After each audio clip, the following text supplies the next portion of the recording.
Bonjour, bienvenue pour ce nouveau tutoriel à destination des élèves du lycée Vauban. Aujourd'hui, je vais vous présenter les différentes fonctionnalités de l'ENT. Alors, je me connecte à l'ENT via l'espace élève et je me retrouve sur ma page d'accueil ici, qui est le premier espace accessible. Cet espace est divisé en blocs ici, eux-mêmes répartis en 3 colonnes. Alors ces blocs d'ailleurs peuvent être déplacés et peuvent être modifiés à votre convenance. Alors la colonne de gauche est une colonne où vous avez lycée Vauban du Luxembourg avec les derniers événements qui sont mis dans l'agenda du lycée Vauban. Au centre, 2 blocs. D'abord le bloc messagerie qui me permet d'accéder à la fonction et à l'outil messagerie qui permet aux enseignants, aux parents, aux élèves de communiquer avec l'ensemble de la communauté. C'est une messagerie relativement classique, boîte de réception, messages envoyés, archives, etc. Je reviens sur ma page d'accueil et en dessous, j'ai le bloc cahier de texte. Ici, je retrouve de manière synthétisée les prochains cours qui vont avoir lieu dans la semaine qui suit, et qui me permet d'accéder directement d'ailleurs à la fonction cahier de texte dont nous reparlerons plus tard. À droite, 2 blocs. Alors, le bloc qui est lié à cahier de texte, c'est travail à faire ici, où je retrouve directement visible les devoirs à faire pour les prochains jours. En cliquant ici sur plus de détails, j'ai directement accès à l'ensemble des travaux à réaliser pour les prochains jours et prochaines semaines. Je reviens à ma page d'accueil et j'ai le bloc Pronote en haut à droite.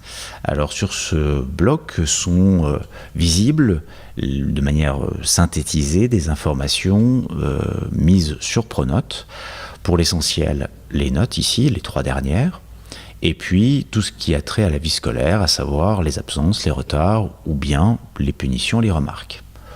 En cliquant sur plus de détails, j'ai le moyen ici d'avoir quelques précisions un peu plus complètes de l'ensemble de ces informations. Pour avoir la totalité de l'information, il me faut aller directement sur Pronote en allant sur Accéder à Pronote ou bien ici en cliquant sur Pronote directement. Voilà pour ma page d'accueil. Autre fonction de l'ENT, à gauche, mon établissement.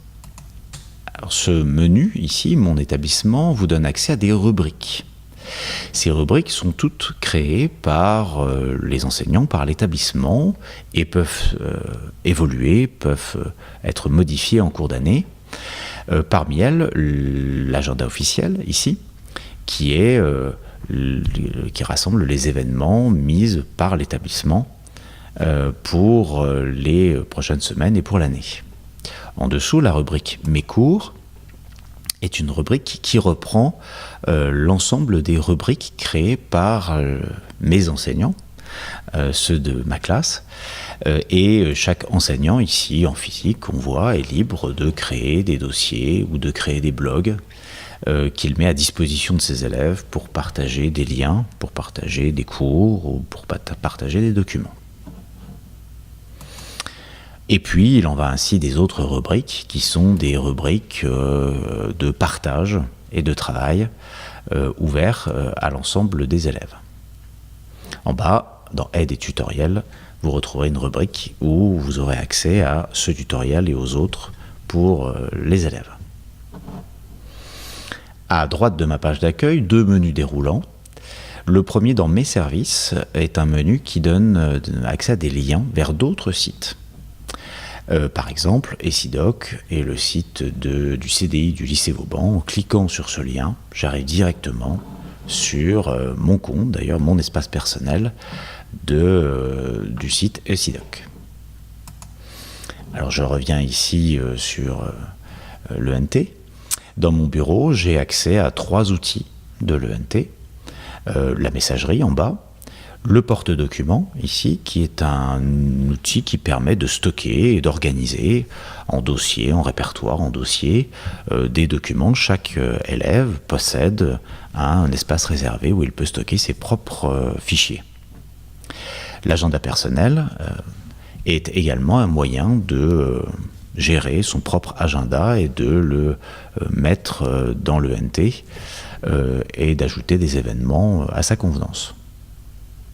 Enfin, à droite, 2 liens vers Pronote, j'en ai déjà parlé, et vers le cahier de texte ici, directement. Mais pour cet outil, ce sera l'objet du prochain tutoriel. Voilà, ce tuto est terminé. Merci de l'avoir suivi. Et rendez-vous pour un prochain tuto très bientôt. À bientôt.